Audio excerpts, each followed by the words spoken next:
Jean-Christophe Martin Mamoutal, bonjour. Bonjour. Bonjour. Alors vous êtes ici pour nous présenter votre ouvrage, publié aux éditions L'Harmattan, du pragmatisme en politique.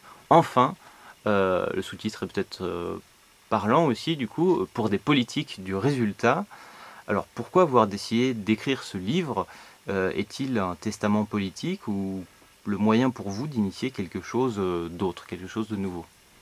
Alors en fait l'idée nous est venue tout simplement lorsque nous avons effectué plusieurs campagnes de terrain, donc locales et nationales, et le constat était que nos concitoyens ne se sentaient plus proches en fait de leur élite politique et de leurs élus.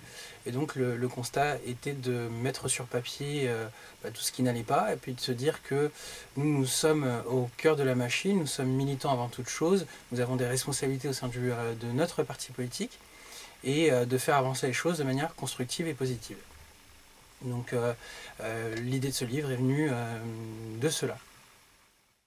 Tout au long de votre processus d'écriture, vous avez souhaité développer un concept d'ingénierie politique. Pouvez-vous nous en dire un peu plus au sujet de ce concept?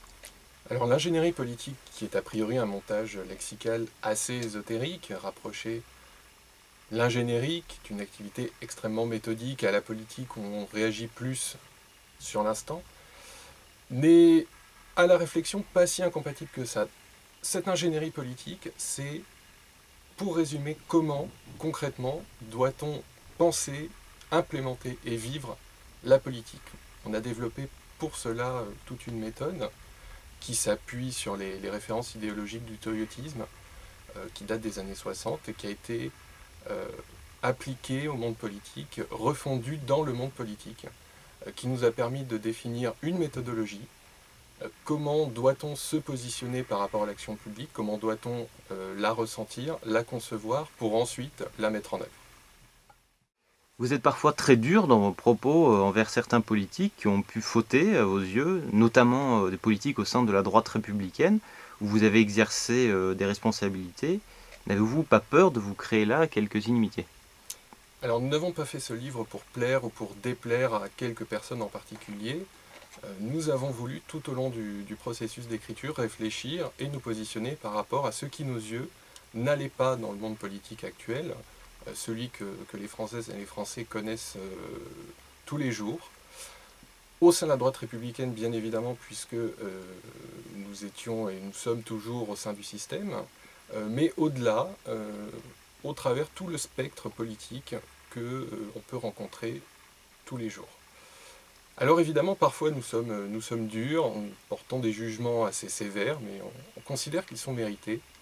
Et on considère que si on veut voir le monde politique avancer dans la bonne direction, il faut avoir le courage de se dire les choses, de se dire ce qui ne va pas, de pointer du doigt les différents travers, pour qu'ensuite on puisse reconstruire sur des bases saines. Et je n'en retraite pas, sévérité ne veut pas dire célérité. Le fait de dire sincèrement ce que nous pensons de la politique actuelle menée en France, de par notre parti et de par tous les partis français, puisque ces dernières élections présidentielles nous ont montré qu'il n'y avait pas de pronostic prédestiné, il n'y avait pas un camp gagnant contre un autre camp, tout le monde était en fait perdant. Enfin, le grand gagnant, c'est justement le fait que les différents politiques ces 40, 50 dernières années n'ont pas su amorcer les réformes voulues et attendues par les Français, et surtout de la manière de mener de la politique qui n'était plus la bonne. On vous écoute, mais on ne nous entend plus en fait. Et c'est ça la problématique aujourd'hui, c'est que le politique est un peu considéré comme un monstre froid qui va saupoudrer sous forme de communiqué de presse différentes informations qui ne veulent plus rien dire. Nous sommes en pleine période de vœux. Qu'auriez-vous à souhaiter aux hommes et aux femmes politiques pour cette année 2018? Alors tout le meilleur, d'acheter notre livre bien évidemment, c'est l'objectif de cette vidéo.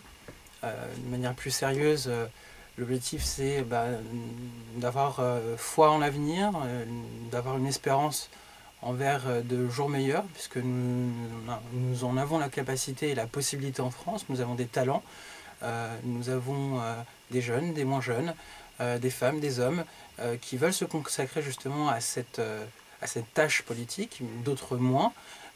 Tout le monde a sa place justement dans cette société, dans ce système. Et aujourd'hui, ce serait de souhaiter tout le meilleur en 2018 sur la concrétisation de projets politiques ou non, mais en tout cas de s'engager, parce que l'engagement est quelque chose de très important pour se sortir de différentes situations. Et surtout, nous leur souhaitons beaucoup de pragmatisme, de savoir profiter de cette année 2018, qui est une année blanche, sans élection, pour pouvoir prendre un petit peu de recul par rapport à leur propre approche, et être capable de mettre en œuvre et de proposer de nouvelles solutions pour remettre au cœur de la sphère publique cette majorité de Français qui se sont sentis déçus, délaissés, et qui du coup n'ont plus foi en l'avenir et ne s'intéressent plus à ce qui peut se passer dans le monde politique.